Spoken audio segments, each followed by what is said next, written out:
चलो बिस्मिल्लाहिर्रहमानिर्रहीम। Gastrointestinal system का हम रफी से पॉइंट डिस्कस करते हैं। आप लोग की जो भी क्यूरीज हो पूछ सकते हैं, अदरवाइज मैं यहाँ से बढ़ा देती हूँ आप लोगों को। तो इसमें सबसे पहले रीअब्जॉर्प्शन के बारे में जो क्वेश्चन है, ये बहुत अच्छी मतलब रफी का पीडीएफ बना हुआ है। तो इसमें sodium is actively absorbed from the both, यानी कि सोडियम की एब्जॉर्प्शन एक्टिवली कहाँ से हो रही होती है? कोलोन और जेजुनम से।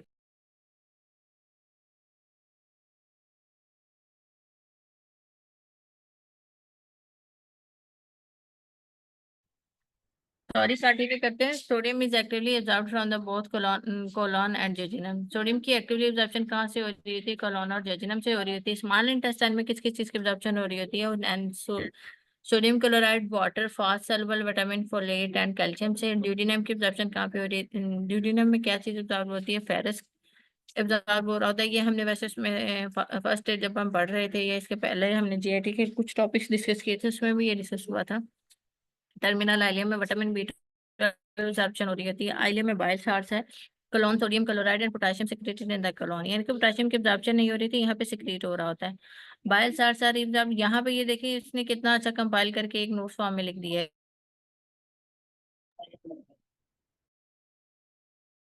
होती है तो कॉलोन में क्या चीज एब्जॉर्ब हो रही थी, यही बात उसने इस सारे टेबल में मेंशन किया है कि bile salts are absorb from the ileum.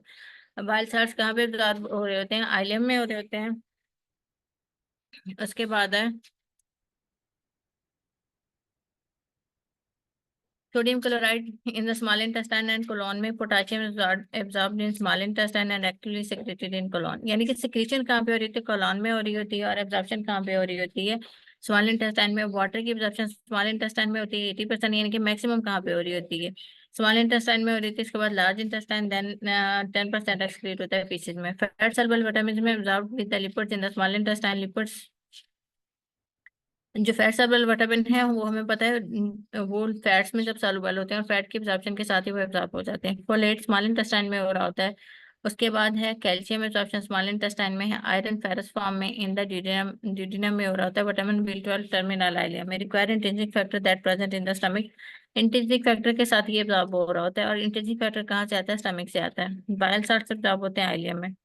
अब यहाँ पे एमसीक्यूज हम देख लेते हैं कि vitamin B 12 is absorbed in, but ileum हो या टर्मिनल आइलियम, हम इसको प्रेफर करेंगे। A female undergo gastrectomy with parenteral vitamin B12 inability to absorb the vitamin B12 occurs due to loss of which cells due to gastrectomy।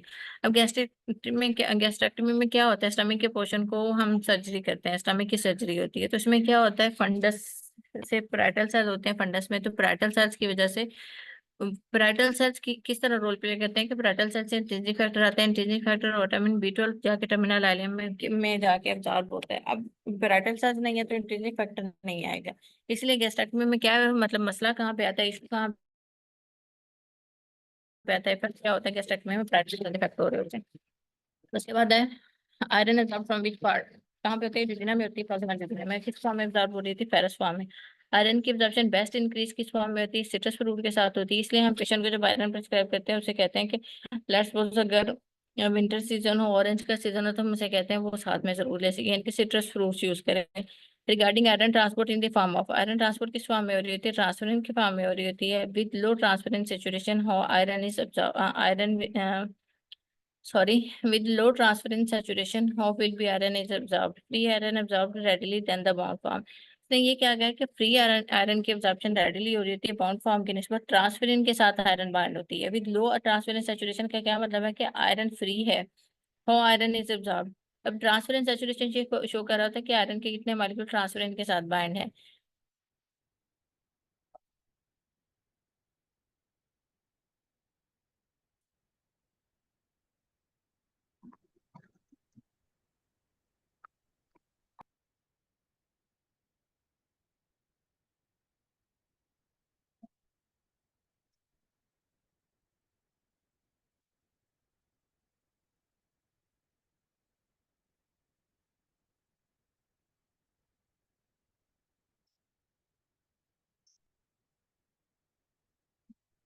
Transference saturation का आप लोग को clear हो गया?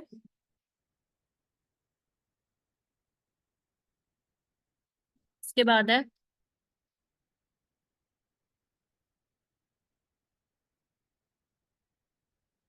एक मिनट में दोबारा एक्सप्लेन करती हूँ कि ट्रांसपेरेंट प्रोटीन होती है ना। अब यहाँ पे देखें कि आयरन एब्जॉर्प्शन ड्यूटीनम में हो रही होती है, और आयरन जब यहाँ पे, एक मिनट इसको ड्रा करके समझाती हूँ कि ये इंटेस्टाइन का ल्यूमन है, और ये साथ में इंटेरोसाइट सेल हम बना लेते हैं। ये पूरा, ये एक इंटेरोसाइट सेल बन गया, और ये एक इंटेरोसाइट है। ये इंटेस्टाइन का ल्यूमन है। उसके साथ नेक्स्ट सेल बनाने के लिए हम, कि ये ब्लड वेसल का सेल है, यहाँ पे ये ब्लड वेसल है। तो यहाँ पे क्या होता है, जो इंटेस्टाइनल ह्यूमन से इसमें आ रहा होता है, ये यहाँ पे जो होता है, यानी कि ये ल्यूमन से इसमें किसके, कौन से सेप्टर के थ्रू आ रहा होता है, DMT1 ट्रांसपोर्टर के थ्रू आ रहा होती है। आयरन जो होती है ना Fe+2, यही लेट्स Fe+2 यहाँ पे, और ये यहाँ पे, ये DMT1 है। इसको हम कहते हैं डी, सॉरी यहाँ पे DMT1 ट्रांसपोर्टर यहाँ पे होते हैं। ये उसके साथ एंटेरोसाइट में आयरन आ गई, यहाँ पे एफ आ गया है। एफ लिख रही हूँ आयरन के लिए मैं सिर्फ, ये आयरन यहाँ पे आ गई है। उसके बाद इसने ब्लड वेसल के सेल में जाना है, तो यहाँ पे फिर कौन सा रिसेप्टर होगा, यहाँ पे रिसेप्टर जो होगा जिसके थ्रू ये ब्लड वेसल के सेल में जाएगी, यहाँ पे फेरोपोर्टिन होती है। यहाँ पे फेरोपोर्टिन चैनल होता है, ये फेरोपोर्टिन के थ्रू यहाँ पे आते हैं। उसके बाद ये ब्लड वेसल का ल्यूमन हम बना लेते हैं, सॉरी ये दोनों, ये ब्लड वेसल है, ये ब्लड वेसल है, ये इंटेस्टाइन है। ये इंटेस्टाइन है पूरी, और ये ब्लड वेसल है। तो ये ब्लड वेसल का एंडोथेलियल सेल है, ये भी एंडोथेलियल सेल है। ये ल्यूमन है इसका, यहाँ पे आयरन आई है इसके ल्यूमन से DMT1 रिसेप्टर के, सॉरी DMT1 ट्रांसपोर्टर के थ्रू इसमें आती है, एंटेरोसाइट में आती है। इंटेरोसाइट सेल के ब्लड वाली साइड, ब्लड वेसल वाली साइड पे कौन से रिसेप्टर होते हैं, फेरोपोर्टिन चैनल होते हैं, या फेरोपोर्टिन ट्रांसपोर्टर होते हैं। उनके थ्रू आयरन कहाँ पे आती है, यहाँ इसमें एंडोथेलियल सेल में आती है, और वहां से ब्लड यहाँ पे आ जाती है आयरन, ठीक है। और जब ये ब्लड में आती है तो ये यहाँ पे ट्रांसफेरिन के साथ बाइंड करती है। इसको हम कहते हैं कि जितने ट्रांसफेरिन, इसको कहते हैं ट्रांसफेरिन सेचुरेशन कहते हैं इसमें, कि ट्रांसफेरिन सेचुरेशन का मतलब है कि how many molecule of transferrin bind to the iron, यानी कि कितने मॉलिक्यूल ट्रांसफेरिन के इनके साथ आयरन है। अब यहाँ पे लो ट्रांसफेरिन सेचुरेशन का मतलब ये है कि लेस ट्रांसफेरिन सेचुरेशन है, कि आयरन कम है, आयरन कम, सॉरी ट्रांसफेरिन के साथ आयरन कम बाइंड है। तो इसका क्या मतलब है कि फ्री आयरन जो है वो रेडिली एब्जॉर्ब हो रही होती है बाउंड फॉर्म की निस्बत। ये लेकिन ये ना इनकम्प्लीट है, क्योंकि ये MCQs हैं वन लाइनर, ये वन लाइनर, ये MCQ जो वही होते हैं जो, मतलब FCPS का जो पेपर होता है वो तो नहीं आता ना, जो रिमाइंडिंग होते हैं, याद होते हैं, मुझे याद है, किसी और को याद है, वो थोड़ी बहुत स्टेटमेंट बताते हैं, फिर उसी लिहाज से कंपाइल अप हो जाती है। तो ये थोड़ा सा इनकम्प्लीट स्टैम्प है इसका। बस इसमें मेन कंसेप्ट जो था वो मैंने बता दिया कि ट्रांसफेरेंस की सेचुरेशन कैसे होती है। ब्लड में जब आयरन ट्रांसपोर्ट होना होता है तो वो फ्री फॉर्म में नहीं ट्रांसपोर्ट होती, लेकिन वो किस फॉर्म में हो रही होती है, ट्रांसपेरेंट के साथ बाइंड करके होती है। इसमें ट्रांसपेरेंट सेचुरेशन का अलग कंसेप्ट है। मजीद जब हम हेमाटोलॉजी का लेक्चर करेंगे तो उसमें ये चीजें मजीद एक्सप्लेन हो जाएंगी। और जो दूसरा यहाँ पे आयरन एब्जॉर्प्शन के हवाले से, कि फ्री आयरन जो है एब्जॉर्ब रेडिली होती है बाउंड फॉर्म की निस्बत। उसके बाद है most likely about iron absorption में heme is readily absorb, dietary iron is mostly in the ferric form which is least absorbable, यानी कि फेरस फॉर्म में जो आयरन होती है वो एब्जॉर्बेबल होती है, फेरिक फॉर्म में जो होती है वो लीस्ट एब्जॉर्बेबल होती है। नेक्स्ट क्वेश्चन ये क्या है, heme contain ferrous form and readily absorb, और रेडिली एब्जॉर्ब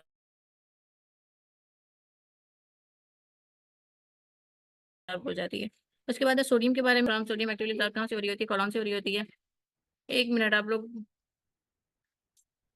उसके बाद है, अगर बैकग्राउंड साउंड आए तो मुझे आप लोगों ने बता देना है, इसका सोल्यूशन निकालेंगे। फिर sodium actively absorb from the colon, colon से एब्जॉर्ब हो रही होती है। Maximum active transport of the sodium in colon, maximum sodium की एक्टिव ट्रांसपोर्ट कहाँ पे हो रही होती है, कोलन में हो रही होती है। Sodium is actively absorb from the both colon and jejunum, यानी कि सोडियम की एब्जॉर्प्शन जो है वो कोलोन और जुजिनम दोनों में हो रही होती है। और मैक्सिमम एक्टिव ट्रांसपोर्ट कहाँ पे हो रही होती है? कोलोन में हो रही होती है। लेकिन अगर उसने क्वेश्चन में मेंशन किया दोनों कोलोन और जुजिनम मेंशन किया तो दोनों मेंशन करेंगे। लेकिन अगर but active transport of the sodium more in the colon then the jejunum, अगर कोलोन और जुजिनम सेम ऑप्शन दिया हुआ है तो then हम कोलोन को प्रेफर करेंगे। जुजिनम में वाटर मोस्टली एब्जॉर्ब फ्रॉम जजिनम से होता है।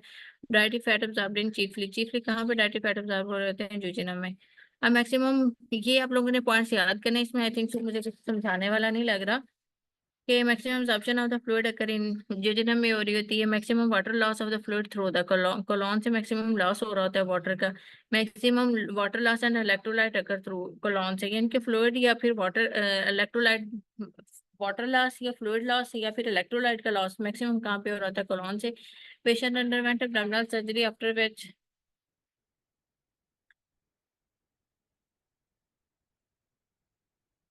आप मुझे 4-5 मिनट का टाइम दें, हम इसको सोल्यूशन निकाल।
सॉरी, हम लोग कंटिन्यू करते हैं। हम यहाँ पे थे कि patient underwent abdominal surgery after,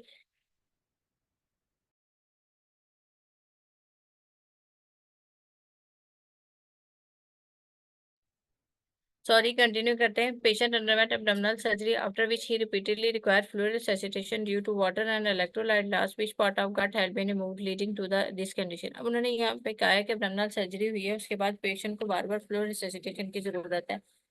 क्यों? और इसकी वजह क्या है कि उसको water and electrolyte continuously loss हो रहा है। कौन से पोर्शन रिमूव हुआ है? आइलियम रिमूव हुआ है। Jejunum when removed will be compensated by terminal ileum, कि अगर हमने पेशेंट की इंटरस्टर्नल सर्जरी एब्डोमिनल सर्जरी की है, उसमें जिजिनम का पोर्शन रिमूव किया है, तो उसकी सारे जो कंपनसेशन होती है वो टर्मिनल आइलियम से होती है। However, ileum resection lead to the fluid loss as colon but not able to absorb sufficiently. अगर हमने आइलम की डिसेक्शन कर दी है तो क्या होता है? फ्लूइड लॉस हो जाता है कोलॉन से, not able to absorb the sufficiently, कि यहाँ पे आइलम की एब्जॉर्प्शन की है तो आइलम में जो चीज एब्जॉर्ब होनी थी या वाटर की एब्जॉर्प्शन होनी थी और बाकी जो हमने पीछे पढ़ा है बाइल सार्स या उसको क्या कहते हैं, दूसरा जो पोर्शन है विटामिन B12, उसकी रीअब्जॉर्प्शन होनी थी, वो जो कंपनसेशन है वो नहीं हो सकेगी कोलॉन के थ्रू। और कोलॉन नॉट एब्जॉर्ब सफिशिएंटली, उससे सफिशिएंट एब्जॉर्प्शन नहीं होगी। A patient with fluid loss no shows the metabolic acidosis with hypokalaemia, most fluid loss will be through the colon से होता है कि इसमें अगर कोलॉन को हम रिमूव करते हैं तो पेशेंट में क्या आता है, हाइपोकालेमिया और मेटाबॉलिक एसिडोसिस आता है।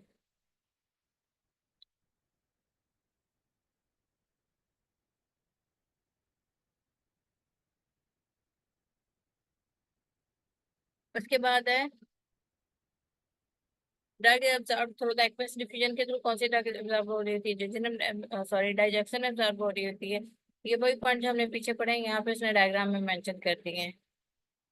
यहाँ पे उसने ब्लड सप्लाई को मेंशन किया हुआ है। ब्लड सप्लाई में ये देखेंगे, ये सिलेक्ट ट्रंक है, सिलेक्ट ट्रंक में ये left gastric artery, left gastric artery से ये सफिशिएंट ब्रांचेस हैं, उसके बाद लेफ्ट गैस्ट्रिक आर्टरी, उसके साथ यहाँ पे पीछे की तरफ जो जा रही है एक, तो ये सिलेक्ट ट्रंक से डायरेक्ट है। उसके बाद ये जो जा रही है सबक्लिनिक आर्टरी, सबक्लिनिक आर्टरी से नेक्स्ट देखें शॉर्ट गैस्ट्रिक आर्टरी है, और ये सबक्लिनिक ब्रांचेज है। और यहाँ पे सबक्लिनिक आर्टरी से एक और ब्रांच निकलती है लेफ्ट गैस्ट्रोमेंटल या लेफ्ट गैस्ट्रोड्यूडेनल हम इसे कहते हैं।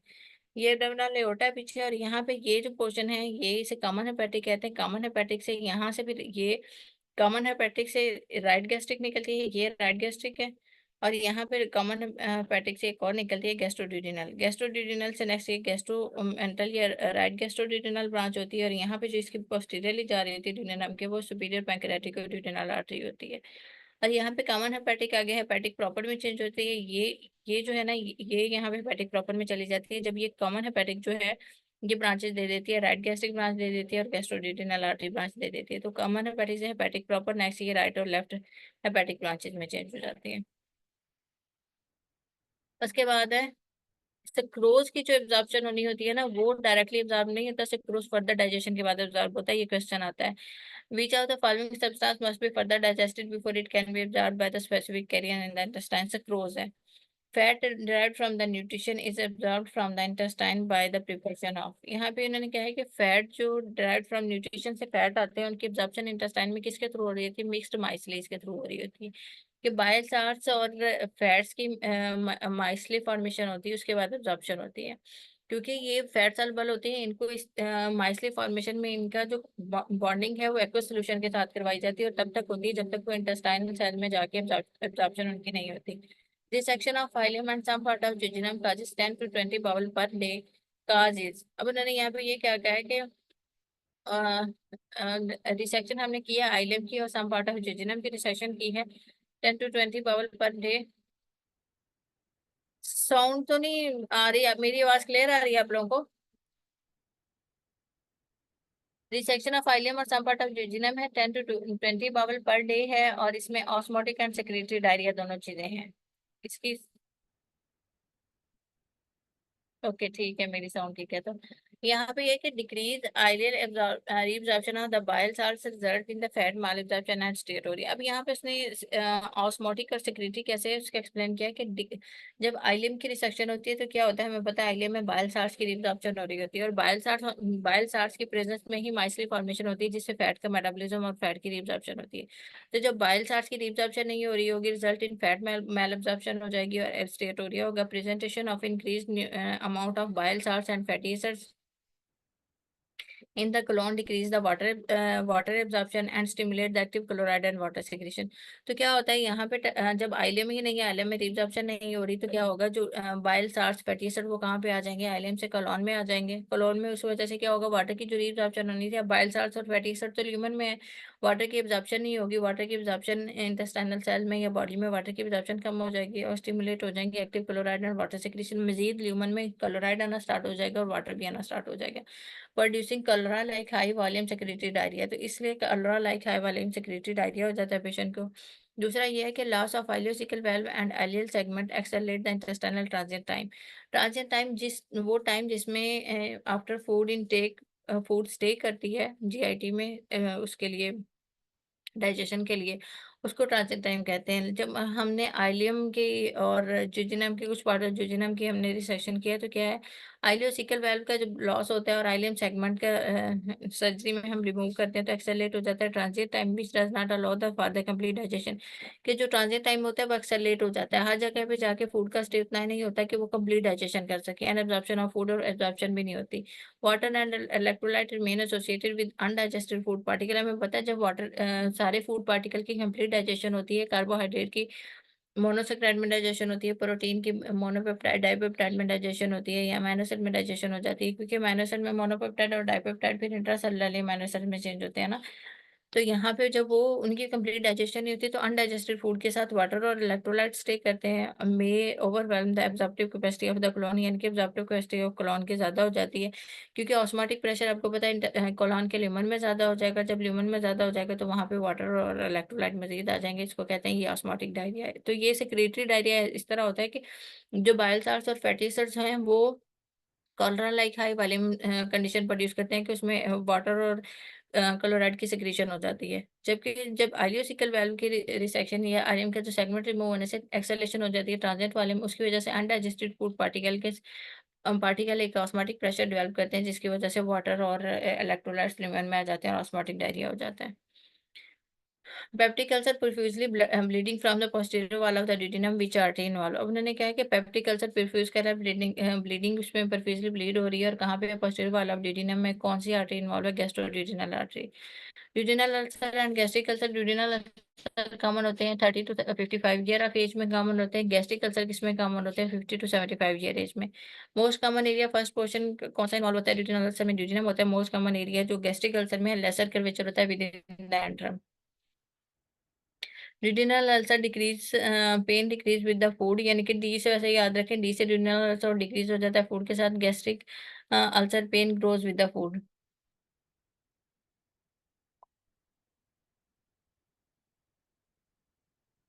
कि गैस्ट्रिक अल्सर का पेन क्या होता है, ग्रो ज्यादा होता है फूड इनटेक के साथ। इसमें क्या होता है जब गैस्ट्रिक अल्सर में पेशेंट फूड लेता है तो साथ में हाइड्रोक्लोरिक एसिड आता है, जिसकी वजह से पेन ज्यादा हो जाता है। और ड्यूडेनल अल्सर में जब वो इंटेस्टाइनल सिक्रीशन सॉरी स्टमक की सिक्रीशन जा रही होती है ड्यूडेनम में, तो उसमें कुछ ना कुछ एसिड होता है जिसकी वजह से पेन होता है। जैसे भी पेशेंट खाना लेता है तो खाना लेने से एक तो जो पैंक्रेटिक सिक्रीशन है वो भी आएंगे, उसकी वजह से पेन कम हो जाएगा। दूसरा जो एसिडिक जा रहा था, कंटिन्यूसली ज्यादा एसिडिक जा रहा था, वो फूड के आने की वजह से लेस एसिडिक उसकी कंसंट्रेशन हो जाएगी, वो लेस कंसंट्रेटेड होगा, उसकी वजह से पेन कम हो जाता है। विजुअली नेवर मिलिग्नेंट मिलिग्नेंट नहीं होता और गैस्ट्रिक अल्सर लेकिन मिलिग्नेंट होता है। हेमरेज इसमें देखें तो मोस्ट इंपॉर्टेंट कौन सा होता है, पोस्टीरियर होता है, एंटीरियर की निस्बत, और एरोजन होती है कौन सी, गैस्ट्रोड्यूडेनल आर्टरी की। ये एमसीक्यू आता है हमेशा। और हेमरेज कहाँ पे, हेमरेज होता है from the halogen of left gastric artery, यानी कि गैस्ट्रिक अल्सर में अगर हेमरेज हो तो किससे होता है, लेफ्ट गैस्ट्रिक आर्टरी के एरोजन की वजह से होता है। उसके बाद है most common cause of gastric ulcer की कॉमन काज क्या है, एच पाइलरी होती है। मोस्ट कॉमन साइट क्या है, एंट्रम होती है, lesser curvature within the antrum जो है। Most common site of the stomach ulcer lesser curvature है। Indication of truncal vagotomy in the case of peptic ulcer disease to decrease the gastric acid and pepsin secretion. यानी कि truncal विगोटमी हमने peptic ulcer disease में करनी होती है तो उसकी क्या इंडिकेशन होती है, क्यों हम करते हैं, कि ये क्या करता है, डिक्रीज करता है गैस्ट्रिक एसिड और पेप्सिन की सिक्रीशन को। क्योंकि अगर पेप्टिक अल्सर हो पीछे हमने पढ़ा था वेगल स्टिमुलेशन के थ्रू गैस्ट्रिक एसिड और पेप्सिन इन गैस्ट्रिक एसिड की सिक्रेशन रेगुलेशन हो रही थी, तो हम ट्रंकल वेगाटमी कर देते हैं ताकि पेशेंट के जो वेगल स्टिमुलेशन हो रही थी वो स्टॉप हो जाए, जिसकी वजह से गैस्ट्रिक एसिड नहीं आएगा। जब गैस्ट्रिक एसिड नहीं आएगा तो जो पेप्टिक अल्सर डिजीज है वो क्या होगा, वो जो उसमें अल्सर था वो रीजनरेट होना शुरू हो जाएगा। रीजनरेट होने का मतलब है वो हील होना शुरू हो जाएगा। Patient is non-case of gastric ulcer not present in OPD with the complaint of joint pain which drug is safe। यानी कि पेशेंट को गैस्ट्रिक अल्सर की उसके पास हिस्ट्री है लेकिन वो फिर भी जॉइंट पेन के साथ प्रेजेंट कर रहा है। हम एनेस्थेसिस देंगे तो उसे क्या होगा, प्रोस्टाग्लैंडिन और सारा मैकेनिज्म होगा जिसकी वजह से हिस्टामिन भी एक्टिवेट हो सकता है और अल्सर ज्यादा हो जाता है। लेकिन हम उसमें क्या देते हैं, सेलिकॉक्सिब देते हैं जो सेफ होती है। A patient with a history of peptic ulcer disease comes with the lower molar pain and analgesia choice। Analgesia हम क्या देंगे, एसिटामिनोफेन इसमें सेफ होता है। H two blocker treatment not effective in, यानी कि हिस्टामिन रिसेप्टर ब्लॉकर ट्रीटमेंट हम किस में इफेक्टिव नहीं होते, जोलिंगर एलिसन में, क्योंकि उसमें तो गैस्ट्रिनोमा होता है जोलिंगर एलिसन सिंड्रोम में। तो उसमें गैस्ट्रिन कंटिन्यूसली आ रहा होता है जिसकी वजह से गैस्ट्रिक एसिड प्रोड्यूस हो रहा होता है। तो चाहे हम हिस्टामिन रिसेप्टर ब्लॉकर दें फिर भी गैस्ट्रिन ज्यादा आता रहेगा और एसिड की सिक्रीशन ज्यादा होती रहेगी। Aspirin should not be given, aspirin peptic ulcer disease में हम नहीं देते। उसके बाद आर्टरीज का क्वेश्चन है, which arteries lies posterior to the first part of duodenum. पीछे हमने स्ट्रक्चर में देख भी लिया कौन सी आर्टरी होती है, gastroduodenal artery. Which artery should be ligated in the proximal duodenal ulcer, proximal duodenal ulcer में कौन सी आर्टरी हम लाइगेट कर सकते हैं, gastroduodenal artery. Haemorrhage due to perforation of the posterior part of first part of duodenum, which artery is involve. उन्होंने कहा है कि पोस्टीरियर पार्ट है, फर्स्ट पार्ट ऑफ डिड्यूनम के इन्वॉल्व है, और हमें पता है posterior first part of duodenum के पोस्टीरियरली कौन सी आर्टरी होती है, गैस्ट्रोड्यूडेनल आर्टरी होती है। गैस्ट्रोड्यूडेनल आर्टरी ब्रांच किसकी है, हेपेटिक आर्टरी की ब्रांच है। अब यहाँ पे उसने हेपेटिक आर्टरी मेंशन कर दी, इसमें कॉमन हेपेटिक है और या फिर प्रॉपर हेपेटिक से मेंशन नहीं किया, तो ये इस पे होता है या तो ये जो रिकॉल है वो इनकम्प्लीट है, या फिर ये है कि इसमें बाकी एमसीक्यूज में कोई इससे रिलेटेड था ही नहीं, गैस्ट्रोड्यूडेनल आर्टरी से रिलेटेड, तो तब हमने हेपेटिक आर्टरी सेलेक्ट किया है। A 60-year-old male executive who has a history of chronic duodenal ulcer was admitted to the ER. Was admitted to the ER exhibiting the sign of severe intestinal hemorrhage. He is quickly diagnosed with the perforation of posterior wall of the first part of duodenum and origin of artery behind it by the gastric expellant. The artery most likely involved it. तो इसमें वही इतने लंबे scenario के बाद पीछे उसने यही बात डायरेक्ट पूछी हुई है। जब पेपर टफ आता है तो सेम उसने बात पूछी हुई है, लेकिन उसने देखो कितनी लंबी कहानी डाल दी है। उसने कहा कि 60-year-old मेल है और उसको क्रोनिक ड्यूरिनल अल्सर है, इमरजेंसी में प्रेजेंट किया सिवियर इंटरनल हेमरेज के साथ। और इंटरनल हेमरेज के बाद अगर हमने डायग्नोसिस किया है कि उसके कौन से पार्ट में अल्सर और हेमरेज हो रहा है, कि उसके फर्स्ट पार्ट ऑफ ड्यूरिनम में अल्सर था जिसकी वजह से उसकी पोस्टीरियर वाल, फर्स्ट पार्ट की ड्यूरिनम की पोस्टीरियर वाल रप्चर हो गई है, उसमें परफोरेशन हो गई है जिसकी वजह से एरोजन होगी, क्योंकि गैस्ट्रिक वहां से जब परफोरेशन एरोजन होगी तो सिक्रीशंस गैस्ट्रिक एसिड एंजाइम्स जाएंगे वहां पे, जाके आर्टरी की वॉल को भी एरोड कर देंगे जिसकी वजह से हेमरेज हो जाएगा। Short gastric artery rise from, short gastric artery कहाँ से राइज कर रही होती है, सप्टेनिक आर्टरी से राइज कर रही होती है। Patient with the chronic liver disease suffered haematemesis which vessel is involved. उसने ये कहा है कि क्रोनिक लिवर डिसीज में हेमाटोमेसिस पेशेंट क्योंकि होती है, एसोफेजियल वेरिसिस की वजह से मोस्टली हो रही होती है। कौन सी वेसल इन्वॉल्व होती है, left gastric when. Hemorrhage due to perforation of left gastric, lesser curvature of the stomach, which artery involved? Lesser curvature of stomach पे कौन सी आर्टरी होती है, लेफ्ट गैस्ट्रिक आर्टरी होती है। Peptic ulcer pain refer to the, peptic ulcer pain refer किस तरफ होता है, एपिगैस्ट्रिक की तरफ होता है। Pain from the duodenal ulcer is carried by the, duodenal ulcer का पेन किसके थ्रू कैरी हो रहा था, गैस्ट्रिक सप्लाइनिक नर्व्स के थ्रू। उसके बाद है pain sensation from the from peptic ulcer by, pain sensation peptic ulcer के थ्रू ग्रेटर सबलाइनिक के थ्रू जा रहा होता है, और यहाँ पे ड्यूडेनल अल्सर का भी ग्रेटर सबलाइनिक के थ्रू जा रहा होता है।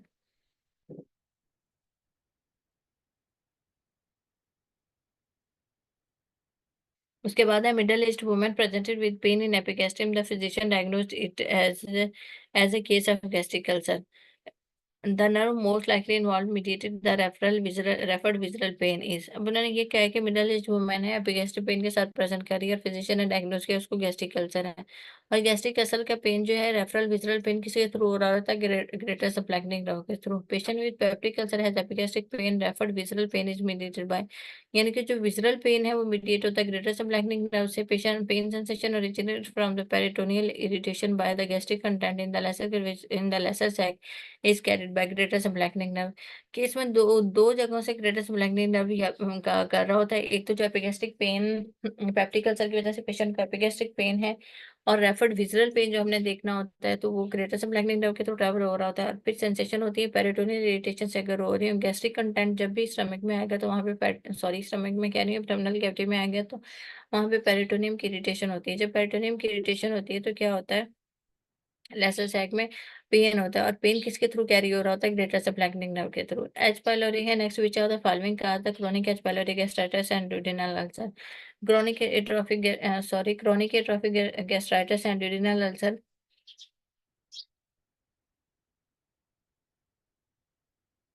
इसकी काज क्या होती है, इसकी काज होती है एच पाइलोरी होती है, यानी कि क्रोनिक एट्रोफिक गैस्ट्राइटिस की काज अगर हो तो वो एच पाइलोरी है। Patient with peptic and duodenal ulcer which can most likely transform into the carcinoma by which organism. कि एक ऐसा अल्सर बताएं जो बैक्टीरिया की वजह से होता है, माइक्रो ऑर्गेनिज्म की वजह से होता है, लेकिन अगर वो ट्रीट ना हो तो वो कार्सिनोमा में चेंज हो सकता है। तो पेप्टिक और ड्यूडेनल अल्सर में कौन सा ऐसा ऑर्गेनिज्म है जिसकी वजह से वो कैंसर में ट्रांसफॉर्म हो सकता है, एच पाइलोरी। और एच पाइलोरी से ही लिम्फोमा होता है, और ये एक वाहद कंडीशन है कि इसमें जो कार्सिनोमा है, अगर पेशेंट को हम प्रॉपर एंटीबायोटिक ट्रीटमेंट दे तो उसमें एच पायलोरी की एरेडिकेशन होती है, जिसकी वजह से वो कार्सिनोमा या गैस्ट्रिक लिम्फोमा जो एच पायलोरी की वजह से बन रहा होता है वो स्टॉप हो जाता है और वो भी खत्म हो जाता है। उसकी ट्रीटमेंट यही है। A man having pain epigastric for 5 years taking NSAIDs for it, he is diagnosed gastric lymphoma, what cause the complication. अब उन्होंने ये कहा कि पेशेंट 5 years से पेन एपिगेस्ट्रिम के लिए एनएसएस ले रहे हैं और गैस्ट्रिक लिम्फोमा डायग्नोज हुआ है। कॉम्प्लिकेशन किसकी है? एच पाइलोरी की। ये एच पाइलोरी ने इन्फेक्शन किया था, उसने ड्यूडिनल अल्सर किया, उसके बाद वो ट्रॉफिक गैस्ट्राइटिस में भी चला गया, उसने ड्यूडिनम और पेप्टिक अल्सर दोनों कर दिए हैं, लेकिन उसके बाद हमें फिर भी उसके पता नहीं चला कि इसमें एच पाइलोरी का आ जाए कि हम एंटीबायोटिक दें। वो एंड तक जाते जाते गैस्ट्रिक लिम्फोमा में चेंज हो जाता है। और 5 उसको पेन एपिगेस्ट्रिम के लिए वो कंटिन्यूसली एनएसएस ले रहा है, उसे ये समझ नहीं आती पेन एपिगेस्ट्रिम हो क्यों रहा है। तो उसके बाद जब और इसकी कॉम्प्लिकेशन किस चीज़ की होती है कि एच पाइलोरी इन्फेक्शन के बाद ये कॉम्प्लिकेशन होती है अगर अनट्रीटेड रहे तो।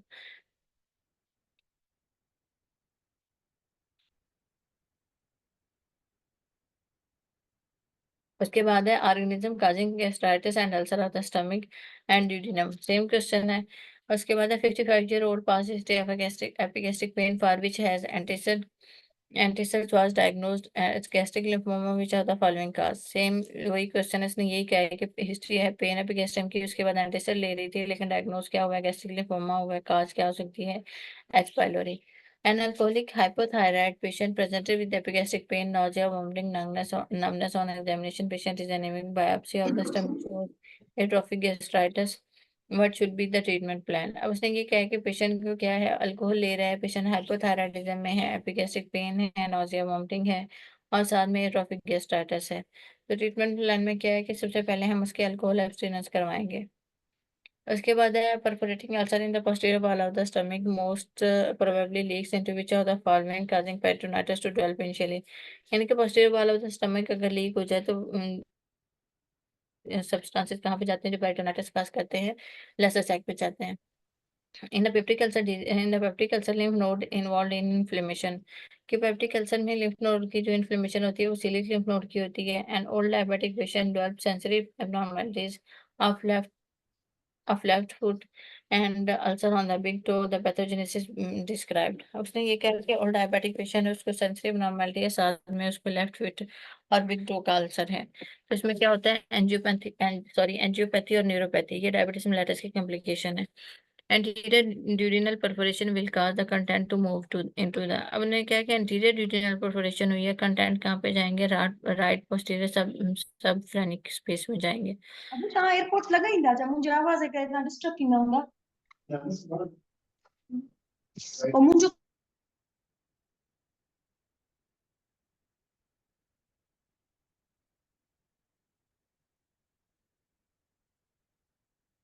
यहाँ पे ये रेगुलेटरी सब्सटेंस हमने सारे कर लिए थे। आई होप तो ये सारे आप लोग वैसे खुद भी कर सकते हैं।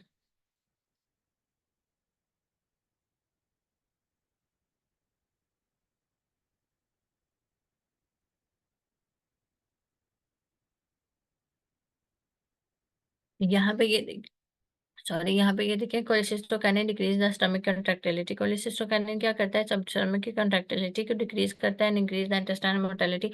तो इसमें ये देखिए कि स्टमक पे अलग इफेक्ट है और इंटेस्टाइन पे अलग इफेक्ट है। कोलेसिस्टोकाइनिन स्टमक की कंट्रैक्टिलिटी को डिक्रीज करता है लेकिन इंक्रीज करता है इंटेस्टाइनल मोटिलिटी को। Gastrin increase both gastric and ileal motility, intestinal motility. यानी कि गैस्ट्रिन एक ऐसा है जो आइलियम पे यानी कि इंटेस्टाइन पे और गैस्ट्रिन स्टमक पे सेम इफेक्ट करता है, इन दोनों की इंक्रीज करता है motility. Secretin decrease both intestine as well as gastric motility, secretin decrease करता है इंटेस्टाइन और गैस्ट्रिक मोटिलिटी को।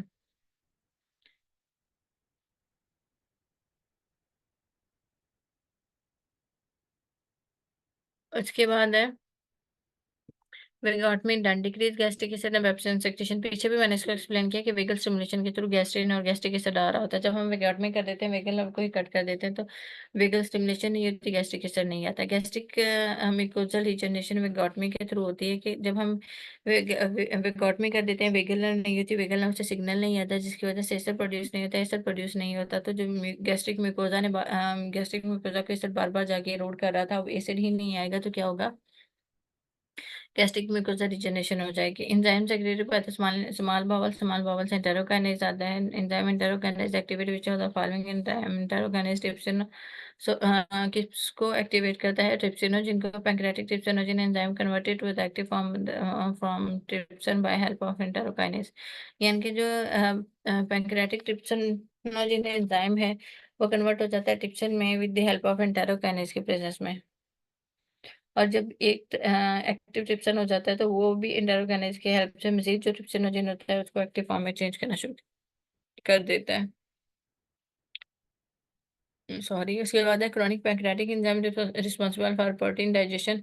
प्रोटीन डाइजेशन के लिए क्या होता है? ट्रिप्सिन है। Normal person with sorry decrease HCl what will happen? अब नॉर्मल प्रोटीन डाइजेशन होती है जब उसके पर्सन का HCl डिक्रीज हो जाता है। Gastric acid secretion is mediated bye gastric acid secretion कौन से रिसेप्टर से मीडिएट हो रही होती है? H2 रिसेप्टर से। In the normal person decrease acid secretion causes what? Abnormal protein digestion. जब भी एसिड सिक्रेशन डिक्रीज होगी तो प्रोटीन डाइजेशन पे इफेक्ट आएगा।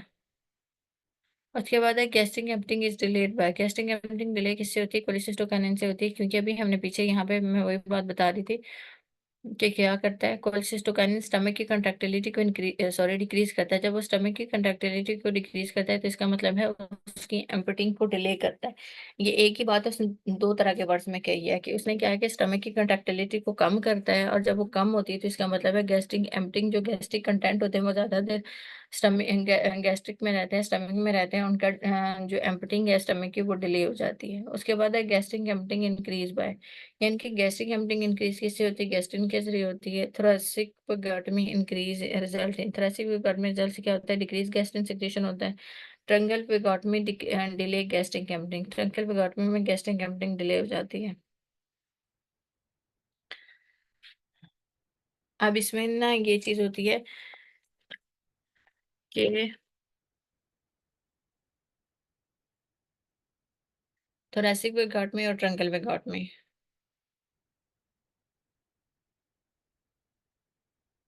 तो थोरेसिक गट में उसकी मेन जो सप्लाई होती है ना वही स्टॉप होती है।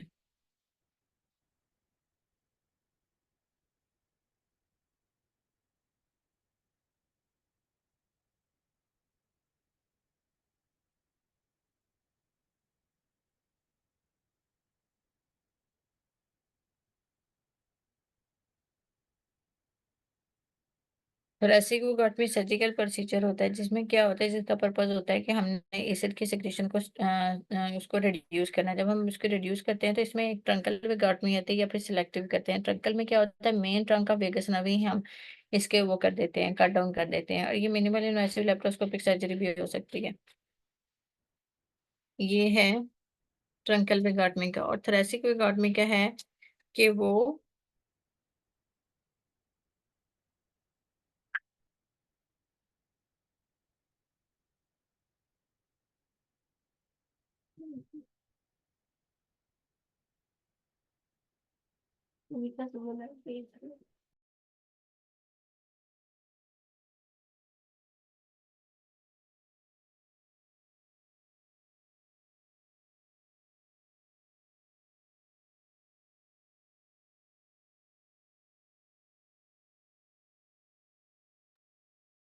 और ट्रंकल गार्ड में गैस्ट्रिक एम्पटिंग को डिले करता है। थोरेसिक गार्ड में क्या करता है? गैस्ट्रिक एसिड के सिक्रेशन को कम करता है। Decrease gastric secretion gastric hydrogen and secretion by. Gastric acid की सिक्रेशन किसके थ्रू कम हो रही होती है? इस सिक्रेशन के थ्रू। और increase gastric secretion gastric acid secretion increase किसके थ्रू होती है? गैस्ट्रिन के थ्रू हो रही होती है। यहाँ पे एंटेरोकाइनेज का उसने एक्शन बताया कि क्या होता है? ट्रिप्सिन एंजाइम होता है, सॉरी ट्रिप्सिनोजिन होता है। ट्रिप्सिनोजिन होता है, ट्रिप्सिनोजिन पे क्या एक्ट करता है? काइमोट्रिप्सिन। काइमोट्रिप्सिनोजिन जो एक्ट करता है ये ट्रिप्सिन में और काइमोट्रिप्सिन में चेंज हो जाता है। यहाँ पे ट्रिप्सिनोजिन पे जब एक्शन होते हैं तो ये किस में चेंज हो जाता है? एंटेरोकाइनेज जब एक्ट कर रहा होता है तो ये किस पे चेंज हो जाता है? ट्रिप्सिन में। यानी कि ये ट्रिप्सिनोजिन पे एंटेरोकाइनेज एक्ट करता है, एंटेरोकाइनेज से ये ट्रिप्सिन मिलता है, और काइमोट्रिप्सिनोजिन के साथ जो एक्टिवेटेड ट्रिप्सिन होता है वो इसको काइमोट्रिप्सिनोजिन को ट्रिप्सिन में चेंज कर देता है। Pepsinogen is secreted by the cells that line the stomach. What is the pepsinogen converted into? यानी कि पेप्सिनोजिन कहाँ से secrete होता है? लाइन स्टमक से secrete होता है। और किस में जाता है? पेप्सिन में जाता है ये। और किसके थ्रू जाता है? HCl के थ्रू। ब्रेक डाउन कहाँ पे होती है? पैरेटल सॉरी, पेप्सिन क्या करता है, ब्रेक डाउन करवाता है प्रोटीन जो फूड में होती है। स्टमिक acid contain hydrochloric acid and pepsinogen, और इसकी पीएच कितनी होती है, 1.5 to 2.5 होती है। उसके बाद है पैंक्रेटिक स्मेटोस्टेटिन इनहिबिट किसको करते हैं, हमें पता है स्मेटोस्टेटिन, मैंने पहले भी आई थिंक सो लेक्चर में मैंने बताया था कि इसका क्या होता है,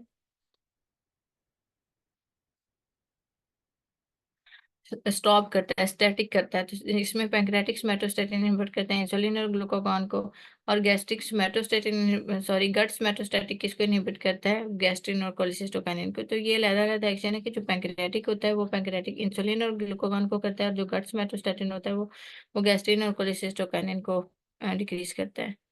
उसके बाद है ये एंटीस्टेट वाला देख लेते हैं। ये तो अ, इसमें main action of the guts somatostatin is to inhibit the, यानी कि गट्स मेटोस्टेटिन का मेन एक्शन क्या होता है, कोलेसिस्टोकाइनिन को इनहिबिट करना। Most potent inhibitor of the insulin क्या है, सोमैटोस्टेटिन है। What is the role of giving somatostatin in pancreatic fistula. अगर पेशेंट को पैंक्रेटिक फिस्टुला हो और हमने पैंक्रेटिक फिस्टुला में हमें पता है सिक्रीशंस या उसके जितने भी कंपोनेंट होते हैं, सब्सटेंसेस होते हैं, वो कहाँ आ रहे होते हैं, वो फिस्टुला के थ्रू आउट ऑफ बॉडी आ रहे होते हैं।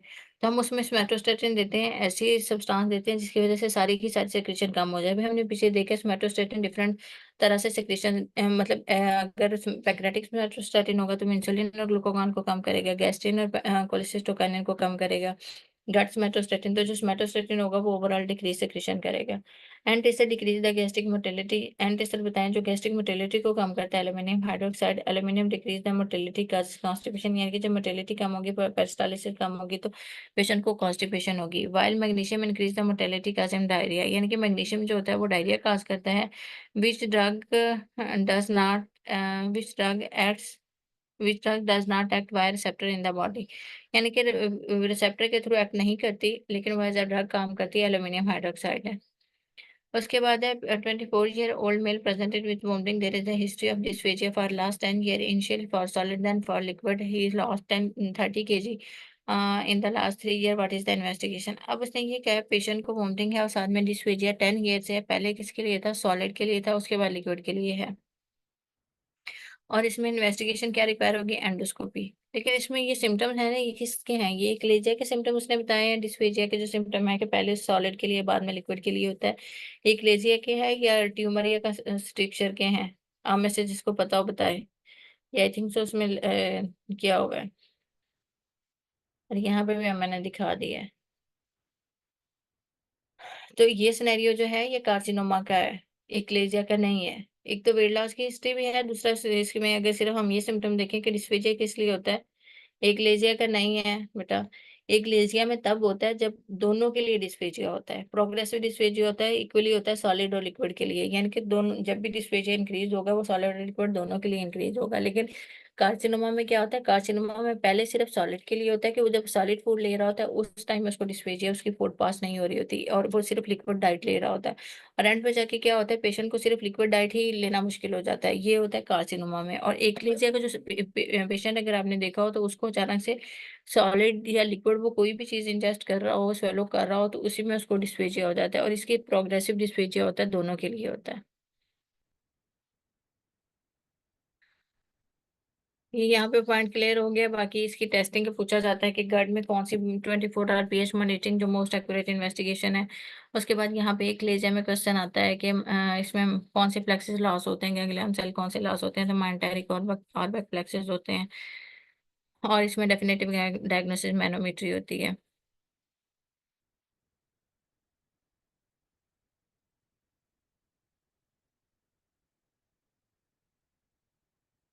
चले इसी के एमसीक्यूज हम कर लेते हैं, या नेक्स्ट कोई टॉपिक भी आप लोगों ने मेंशन नहीं किया। Most sensitive test for gut diagnosis, gut diagnosis के लिए मोस्ट सेंसिटिव टेस्ट कौन सा है, 24 आवर पीएच मॉनिटरिंग है। Patient presented with rapid development of dysphagia to the solid and history of weight loss, also her hematocrit was 30%। Diagnosis क्या है, इसमें भी वही देख रहे हैं, उसने क्या है, सॉरी डिस्फेजिया है उसको सॉलिड के लिए, तो और वेट लॉस की हिस्ट्री है, तो एसोफेजियल कार्सिनोमा है। Progressive dysphagia only to the solid food characteristic feature of, अब यहाँ पे भी उसने मेंशन कर दिया डिस्फेजिया है लेकिन कैरेक्टरिस्टिक इसका सॉलिड फूड का। A patient with the patient has hemoglobin 6, blood picture show target cells and microcytic hypochromic anemia. The patient has fever and dysphagia, iron deficiency anemia. यहाँ पे उसने एक्सप्लेनेशन ऐड की होगी कि टारगेट सेल्स क्या होते हैं, एबनॉर्मल आरबीसीज होते हैं which appear dark ring surrounding by the dark central spot and typically certain kinds of anaemia में होते हैं। टारगेट सेल आरबीसीज होते हैं, डार्क रिंग में होते हैं। जो हिमाटोलॉजी के जिसने माइक्रोस्कोपी की होगी उसी को समझ आएगी, नहीं तो टारगेट सेल्स ही माइंड में रख लें। उसके बाद है साथ इसने मेंशन किया 26-year-old male presented with weakness and dysphagia has blood test shows HB6 MCV 68 MCH 24 on target cell the most likely diagnosis iron deficiency anemia है कि MCH नॉर्मल कितना होता है, MCH नॉर्मल 25 to 35 होता है, तो इसमें MCH नॉर्मल है। अब MCH का कहाँ पर डिफरेंस आ रहा होता है, थैलेसीमिया में हम देख लेते हैं ना साथ MCH को, तो थैलेसीमिया और आयरन डेफिशिएंसी एनीमिया को करना होता है। लेकिन थैलेसीमिया के जो फीचर क्वेश्चन आ रहा होता है, सिनेरियो आ रहा होता है, उसमें करेक्टरिस्टिक उसने फीचर बताए होते हैं जो थैलेसीमिया के साथ होते हैं। हेमाटोलॉजी का जब मैं करवाऊंगी उसमें आयरन डेफिशिएंसी और थैलेसीमिया को डिफरेंशिएट हम पढ़ेंगे। तो यहाँ पे सिर्फ देखें कि इसकी HB6 है और टारगेट सेल्स है, माइक्रोसिटिक हाइपोक्रोमिक पिक्चर शो करिए कि आयरन डेफिशिएंसी एनीमिया है। उसके साथ है patient complains of pain and redness of the eyes, dry mouth, parotid swelling, dysphagia, chest x-ray shows fibrosis of lung, Sjögren's syndrome। और Sjögren's syndrome के यहाँ पे इसने फीचर बता दिए कि इसमें ड्राई आई होता है, dry mouth, parotid swelling, dysphagia, lung involvement होती है, यानी कि लंग इन्वॉल्वमेंट में फाइब्रोसिस ऑफ लंग ज्यादा कॉमन होती है। और ड्राई आइज या इसमें इसको केराटो कंजक्टिवाइटिस का भी हम कहते हैं, ड्राई माउथ को जीरोस्टोमिया भी कहते हैं। 55-year female present with 4 month history of blurring of vision and itching on the both eyes. She also complains dysphagia, dryness of mouth. She on examination she has bilateral parotid swelling and fibroid mouth fissures. Chest X-ray shows pneumonitis the most likely diagnosis. Sjogren syndrome सारे typical features ने mention किया। Blurring of vision क्यों हो जाती है, क्योंकि severe dry eye की वजह से ना उसको जो कंजक्टिवाइटिस है, केराटो कंजक्टिवाइटिस सीका डेवलप हो जाता है, यानी कि उसको कॉर्निया और जो कंजक्टिवा है वो इफेक्ट हो जाता है, और जिसकी वजह से ब्लरिंग हो जाती है, इचिंग होती है, क्योंकि जो ड्राई आईज हो जाती हैं, जो लैक्रिमल ग्लैंड से लैक्रिमल्स या आ रहे होते हैं, सिक्रीशंस होती है, उसकी वजह से एक फ्रिक्शन कम रहती है आईलिड को मूव करने के लिए आई बाल के ऊपर। अगर वो जो लैक्रिमल ग्लैंड है उसकी वजह से या केराटोकंजक्टिविटिस सिक्का सिक्का की वजह से ड्राइनेस बहुत ज्यादा हो जाती है, इचिंग बहुत ज्यादा हो जाती है, डिस्फेजिया भी हो जाता है, ड्राइनेस ऑफ माउथ भी हो जाती है साथ में। डिस्फेजिया अकर इन स्क्लेरोडर्मा में भी डिस्फेजिया होता है। A patient sorry a lady with dysphagia and complain she is not able to type on the keyboard, not other joint problem noted. She also has loss of her wrinkle over the face which had developed due to aging। उसने ये कहा कि patient है उसको keyboard type करने के लिए उसकी कंप्लेन करती है, एक तो डिस्फेजिया, दूसरी कंप्लेन कर रही है कि उसकी फिंगर जो है वो टाइपिंग नहीं कर पा रही, जिसे स्क्लेरोडक्टाइली कहते हैं, लेकिन दूसरे जॉइंट इन्वॉल्वमेंट नहीं है। फेस पे रिंकल्स उसके लॉस्ट हो गए, इससे ये होती है क्रस्ट सिंड्रोम होती है, क्रस्ट सिंड्रोम का एक फीचर है। उसके बाद एक characteristic feature of squamocolumnar junction 2 centimetre above the lower oesophageal sphincter. उसने ये कहा कि स्केमोकोलम्नर जंक्शन 2 सेंटीमीटर अबव हो गया है लोअर एसोफेजियल स्फिंक्टर से, तो बैरेट एसोफेगस है पेशेंट, क्योंकि इसका नॉर्मल स्केमोकोलम्नर जंक्शन का नॉर्मल कितना होता है, कितने सेंटीमीटर होता है?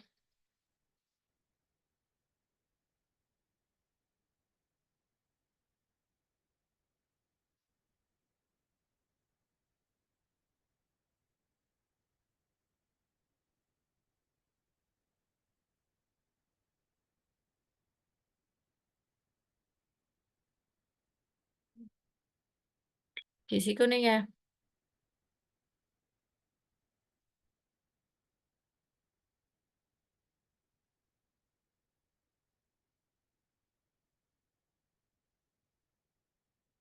लेकिन इसका मोस्टली अबव या 2 सेंटीमीटर अबव मेंशन किया होता है ना, तो उसको हम कहते हैं स्केमा कोलम्नर जंक्शन अबव हो गया है। इसमें होता है कि एक जस्टापोजिशन होती है स्केमस एंड कोलम्नर एपिथेलियम की, जिसे हम कहते हैं ये गैस्ट्रोएसोफेजियल जंक्शन बन गया, ये स्केमा कोलम्नर जंक्शन कहते हैं।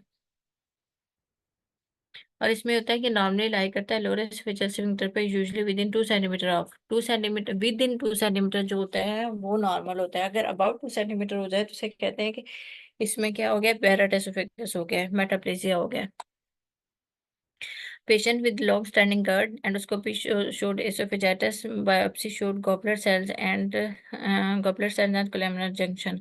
अब उसने ये बायोप्सी है, उसके साथ हमने बायोप्सी लिया तो हमें क्या मिला, गॉबलेट सेल्स मिले हैं और कलमनर सेल्स मिले हैं। तो क्या है, बैरेट एसोफेगस है। Squamo columnar junction 3 centimetre above the cardia of the oesophagus. Diagnosis same के 2 centimetre, within 2 centimetre normal है।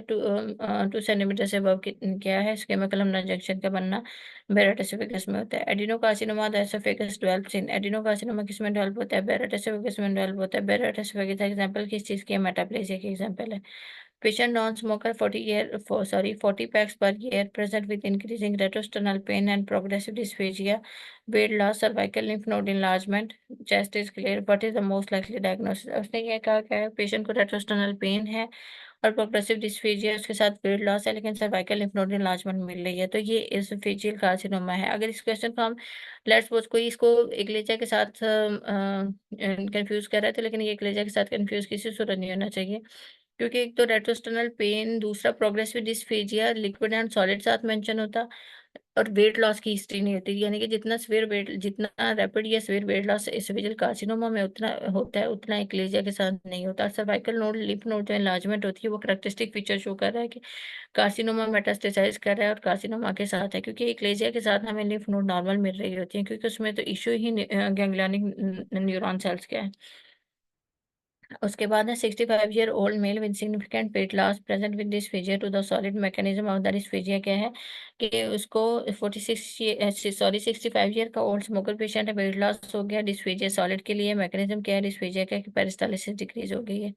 Progressive dysphagia only to the solid food with characteristic which are the following. Same question repeated where a female came to the ER with the complaint of chest pain, dysphagia, vomiting and difficulty in belching.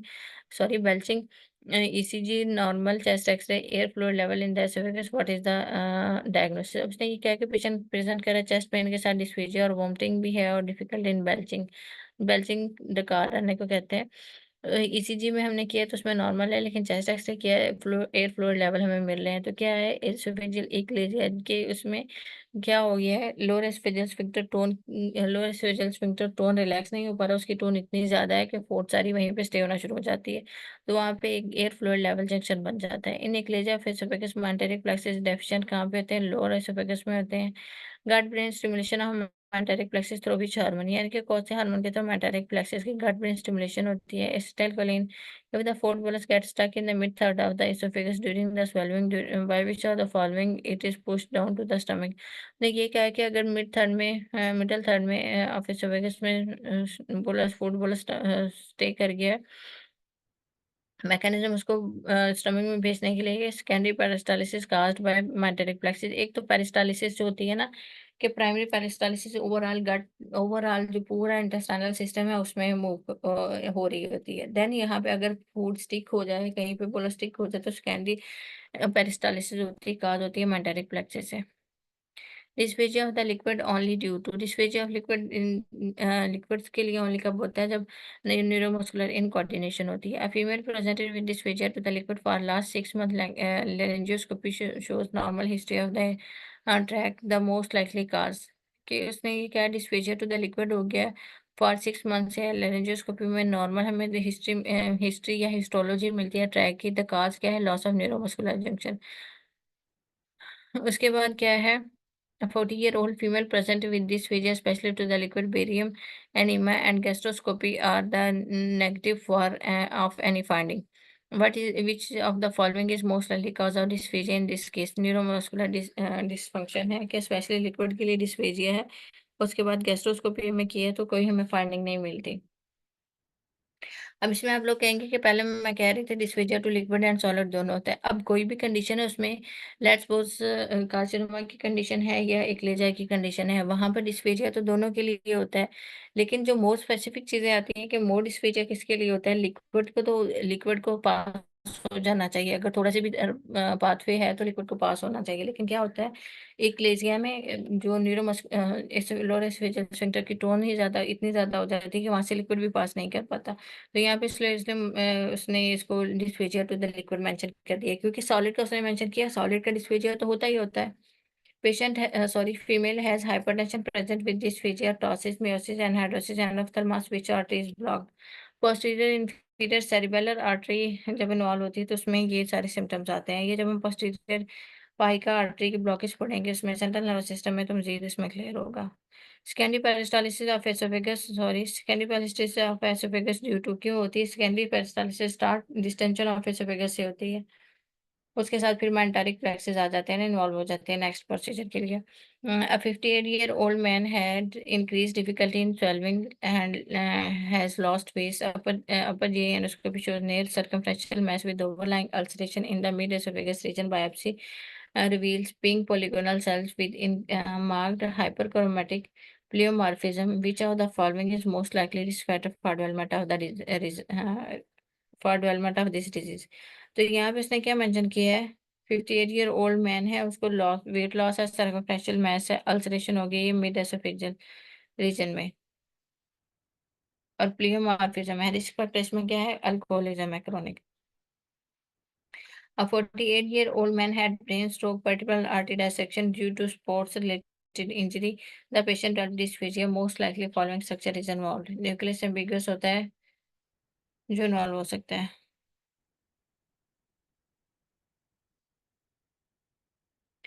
उसके बाद है हम next 5 minute बस और lecture है हमारा। Mucous acini are present in किस में होते हैं? सबलिंगुअल ग्लैंड में होते हैं। अब सबमैंडिबुलर ग्लैंड की क्वेश्चन आता है, सब मिक्स्ड कौन से होते हैं? सबमैंडिबुलर ग्लैंड मिक्स्ड होते हैं, इसमें बहुत सीरस और मिसिनस होते हैं। पेरोटिड प्योर सीरस होते हैं, सबलिंगुअल प्योर मिसिनस होते हैं। उसके बाद है यहाँ पे जो विल्सन डिजीज का आता है कि विल्सन डिजीज के सिनेरियो वायरल मार्कर नेगेटिव होते हैं, एलटी रेज है, लेकिन एग्जामिनेशन में आई में हमें फाइंडिंग मिलती है। तो क्या होता है?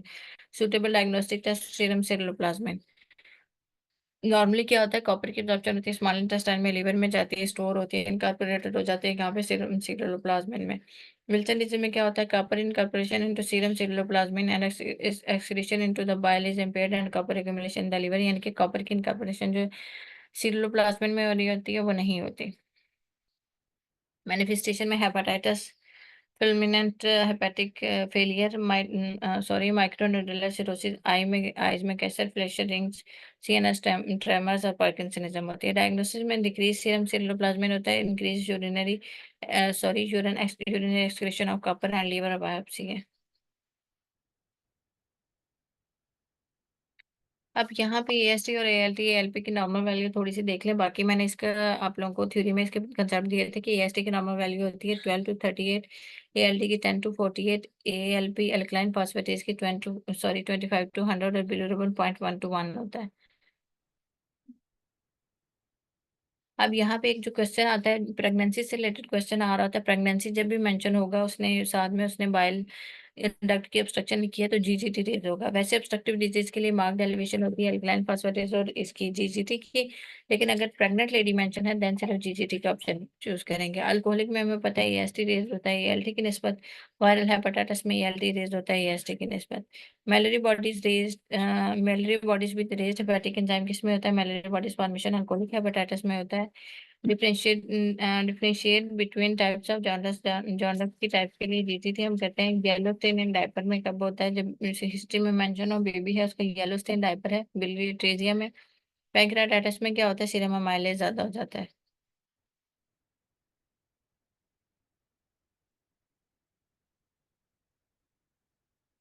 अल्कलाइन फास्फेटेज जब भी रेज होता है इसमें ये कि पेशेंट ने क्वैक से मेडिसिन ली है, कि कोई इसको इशू हुआ है और वो क्वैक के पास चला गया, उसको प्रॉपर मेडिकेशन नहीं हुई, लीवर इंजरी हो गई है, एएलटी रेज होगा। GGT difference between the types of jaundice and pregnant ladies. Pregnant ladies ये डिफरेंट टाइप्स ऑफ जॉन्डिस में रेज होता है। और अल्कलाइन फास्फेटेज बाइल ऑब्स्ट्रक्शन हो जाए, गाल स्टोन्स, बाइल डक्ट टिश्यूज में अल्कलाइन फास्फेटेज रेज होता है।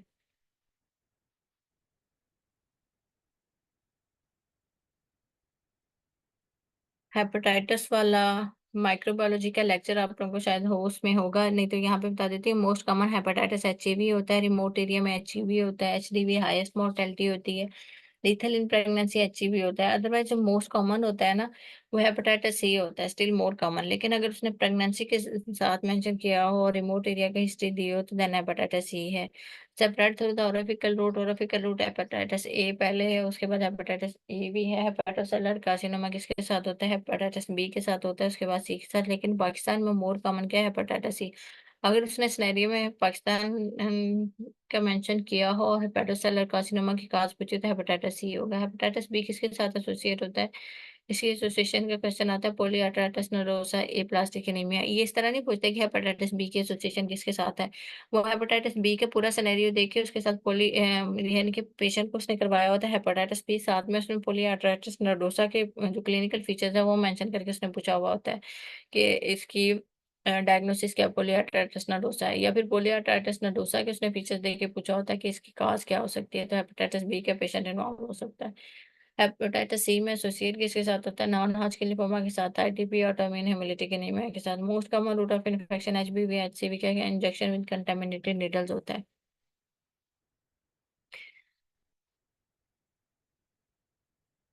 यहाँ पे मैं आप लोगों को थोड़ा सा एक पॉइंट बताना चाहती हूँ कि हेपेटाइटिस जो इसमें है ना, हेपेटाइटिस बहुत इंपॉर्टेंट है। इसका हेपेटाइटिस ए बी सी और इनमें डिफरेंशिएट कैसे करते हैं, ये इंपॉर्टेंट पॉइंट है, ये डिस्कस करते हैं, उसके बाद हमारा लेक्चर खत्म हो जाएगा।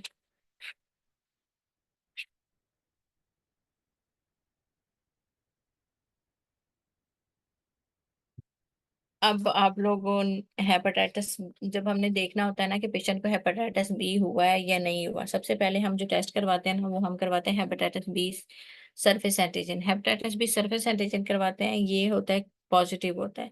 ये पॉजिटिव होता है, किसमें पॉजिटिव होता है? ये पॉजिटिव होता है acute hepatitis B virus infection में भी और chronic hepatitis B virus infection में भी पॉजिटिव होता है। नेक्स्ट हमने देखना होता है कि पेशेंट को क्रॉनिक है या उसको एक्यूट है, तो हम उसमें एंटी एचबीसी चेक करते हैं। अब जिसमें एंटी एचबीसी, यानी कि एंटी एचबीसी क्या होता है? कोर एंटीबॉडी है। जब कोर एंटीबॉडी हम चेक करते हैं, अगर वो आईजीएम हो तो हम इसे कहते हैं, एम से मौजूदा से याद रख लें कि क्या होता है, मौजूदा है तो हेपेटाइटिस बी का इन्फेक्शन अभी है तो इसका मतलब है एक्यूट है। और जब हेपेटाइटिस बी सॉरी एंटी एचबीसी यानी कि कोर एंटीबॉडी अगर आईजीजी हो तो हम इसे कहते हैं क्रोनिक है। ठीक है, उसके साथ हमने चेक करना होता है जो हेपेटाइटिस बी सरफेस एंटीजन है, उसके अगेंस्ट एंटीबॉडी बनने में टाइम लगता है, तो इसलिए हमने साथ में चेक करना होता है hepatitis B envelope antigen. Hepatitis B envelope antigen positive होती है, और hepatitis B envelope antigen positive होती है, उसके साथ विंडो पीरियड।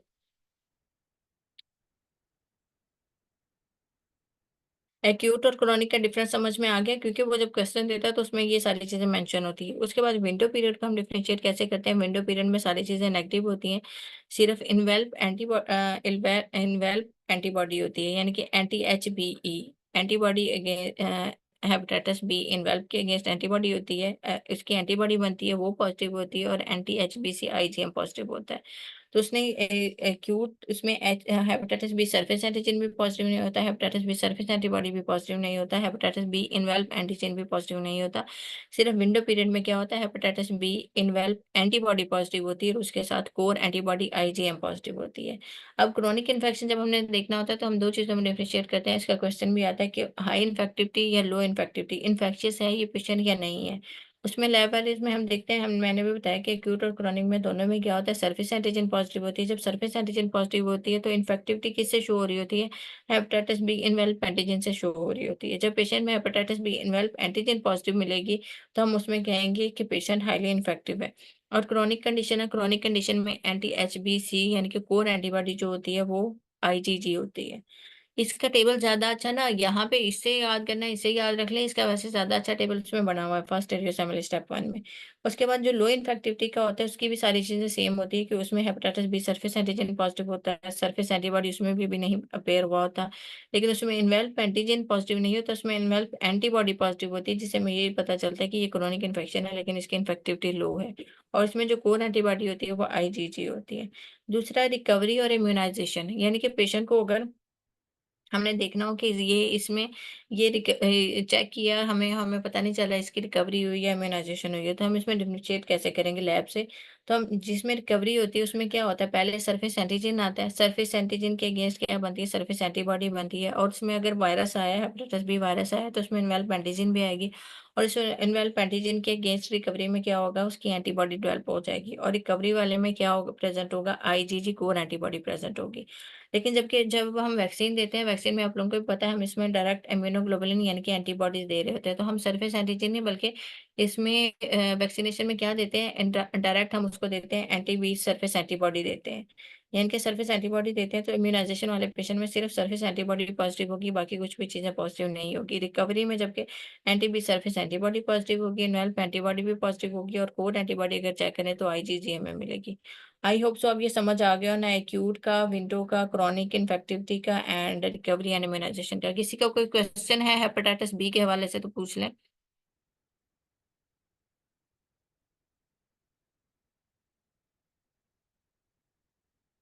क्योंकि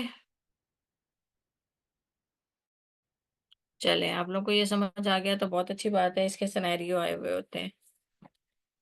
okay, thank you so much, जजाकल्ला, अल्लाह हाफिज। कोई बात समझ ना आई हो आप लोग ग्रुप में पूछ सकते हैं।